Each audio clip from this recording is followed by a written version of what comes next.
Hello everyone, welcome to the channel decoding icons. और आज मैं इस वीडियो में बात करने वाला हूँ कि वो कौन से क्वेश्चन थे जो कि विप्रो एनएलटीएच के एग्जाम में आ चुके थे। जो भी क्वेश्चन मैं इस वीडियो में बताऊंगा वो प्रीवियस ईयर्स के क्वेश्चंस में आ चुके हैं। और इसके साथ साथ मैं आपको ये भी बताऊंगा कि कैसे आपकी मेन एग्जाम में इस साल हेल्प हो सकती है टेलीग्राम चैनल के थ्रू। और भी बहुत कुछ है आपके लिए इस वीडियो में, तो चलिए वीडियो को लास्ट तक देखते रहिए। तो लेट्स स्टार्ट द वीडियो।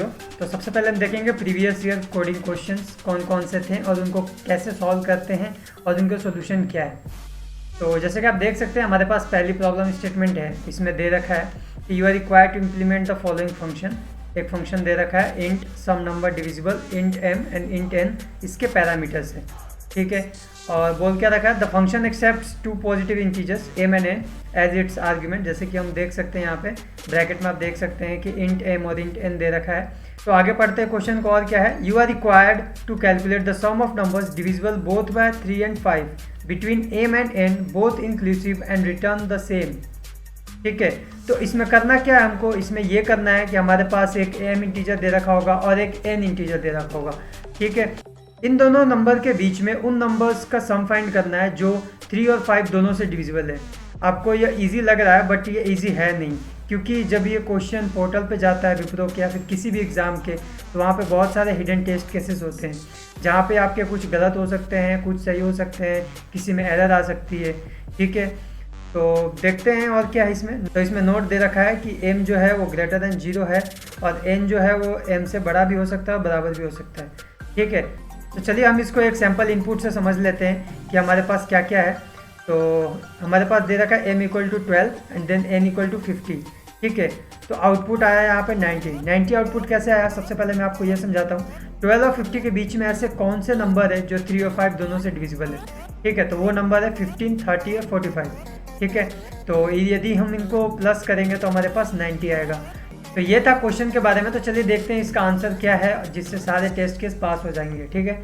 तो हमारे पास सॉल्यूशन ये है कि हमारे पास जो फंक्शन दे रखा था int sum number divisible and then parameter में थे int m and int n, ठीक है। तो हमने क्या किया, हमने एक वेरिएबल बनाया आई और एक और वेरिएबल बनाया सम, जिसको इनिशियलाइज किया 0 से, जो हमारा सम को कैलकुलेट करके रखेगा अपने पास, ठीक है। हमने वो एक फॉर लूप चलाया m से लेके less than equal to n तक।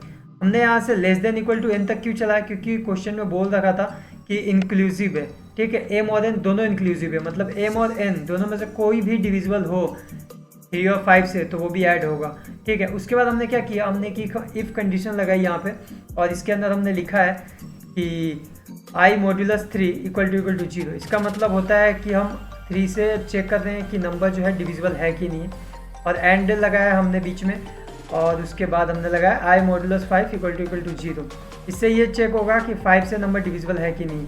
यदि ये दोनों कंडीशन ट्रू है तो हमको क्या करना है, सम के अंदर सिंपली i को ऐड कर देना है, ठीक है। ऐसे लूप चलता रहेगा जब तक i की value less than equal to n नहीं हो जाती, ठीक है। और सम ये फाइंड करता रहेगा और लास्ट में आप देख सकते हैं हमने यहाँ पे रिटर्न सम किया है, ठीक है, क्योंकि ये फंक्शन इंट था। जो इंट होता है वो हमेशा रिटर्न करता है, सबको पता है ये, ठीक है।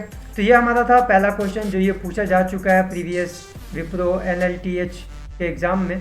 तो चलिए देखते हैं हमारे पास दूसरी प्रॉब्लम स्टेटमेंट क्या है। दूसरी प्रॉब्लम स्टेटमेंट भी इजी है, ठीक है। तो इसमें ये है, write a program to implement a bubble sort algorithm for sorting the elements of an array, ठीक है। तो हम सबको पता है कि बबल सॉर्ट एल्गोरिथम जो है वो सॉर्टिंग के लिए काम में आती है, ठीक है। तो यहाँ पर दे भी रखा है, तो देख लेते हैं इनपुट फॉर्मेट क्या है। तो इसका इनपुट फॉर्मेट है the first line corresponds to the size of an array. जो पहला इनपुट होगा वो बताएगा हमारी कि एरे की साइज़ कितनी है, हम कितने इनपुट ले रहे हैं। और जो सेकंड लाइन होगी वो बताएगी एलिमेंट्स कौन कौन से हैं एरे में। हमारे पास आउटपुट क्या आना चाहिए, हमारे पास आउटपुट आना चाहिए print the element in ascending order.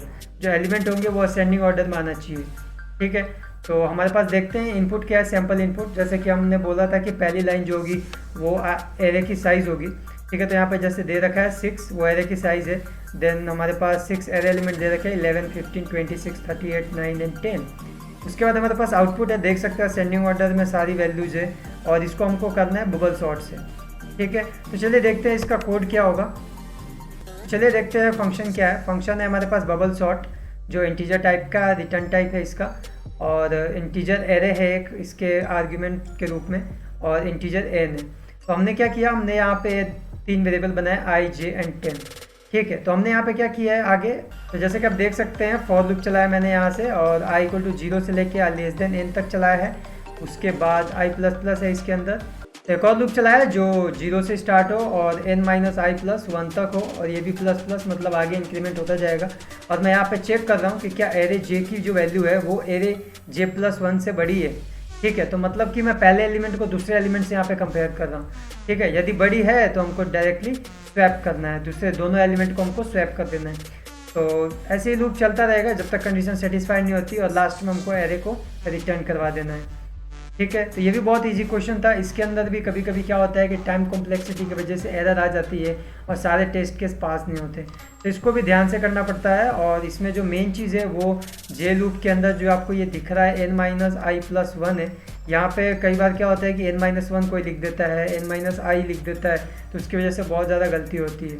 ठीक है, तो छोटे छोटे मिस्टेक को ध्यान रखना। तो अब बात करते हैं टिप्स एंड ट्रिक्स की।